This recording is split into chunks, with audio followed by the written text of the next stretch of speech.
You've been through a lot in your career, but bankruptcy seems to stand out at one point. At the time you went bankrupt, 3 people were living in your house at your expense. How did you go bankrupt? Was it over generosity? Did you just fling it all away? You made millions. It's carelessness. You know, this was about 12 years ago, and what it is it's very quite a severe degree of carelessness. But a lot of people who look after other people's interests ignore their own interests. I mean, you know, for instance, Wham would have had the best accountants and the best advice. I'd been a foreign resident since 1968, 69, when I was advised to go abroad because tax in England was 84% on earned income, 96% on invested income. And I'd been a foreign resident ever since. And even when I managed Wham, I was coming into the country 3 days a week and living in France. And then one day, about 84, 85, a few letters came through the door, and I picked one up, and it was a tax demand for £400,000. And I thought, well, this is a ridiculous joke. You know, there's no. This was a huge shock. Yeah, you didn't expect anything. But you thought everything was fine.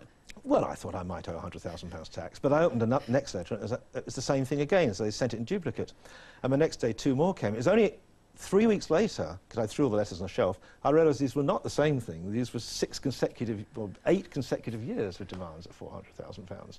And I think it got to 6 million in the end before I thought I'd better phone my lawyer up and say, what do I do about all this? But you bounced back from that. Do you still enjoy the business? I mean, from what you've suggested, is that you don't really very much. Don't enjoy the boy bands. No, I don't enjoy There's that. not so much creativity from managers. Well, I don't do that. I mean, I think a manager has to have an artist to respect. If you put together a boy band and it's boys from an acting school and you think they look good enough and you deliberately leave out any of them who look at a real artistic street because they're going to be too difficult.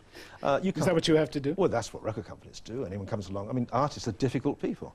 You see a difficult one, you say, let's leave that. So you get 4 robots and you stick them on a stage because you can package them and they're manageable. Yeah, well, I won't do that. I mean, I want an artist to. After all, if you're a manager, sometimes stage or other your artist, 18, 19, 20-year-old kid is going to be telling you sometimes what to do, and it'll rankle a bit. You know, why didn't we do this? You did this wrong. You did that wrong. It's going to happen. And at least you want to be able to look at that artist and say, well, you know, I did do it wrong a bit, but they're a great singer. I don't mind them saying it. Or they're a fantastic lyric writer. They've got great talent. But you look at them and say, these 4 zombies, well, how dare they say that to me? I mean, you wouldn't be able to cope with it. So you see too many zombies up there now? I don't deal with them. I see them on television, just like you do. But you've got a 17-year-old Russian you're making a star of. But she's magnificent. I mean, she's a sensationally good singer. She's hugely talented and absolutely not the sort of personality I was just talking about. Easily packageable for the Western market? Self-packaged. The greatest artists are self-packaging. You know, if you're telling an artist what to do beyond just giving guidance, then you haven't got a good artist. An artist really needs the talent. You need to focus them and help them on their way, so that this girl has a huge sense of style and how to make herself look right. Simon Napier-Bell, we'll watch out for her. Thanks very much for being with us on the programme. Thank you.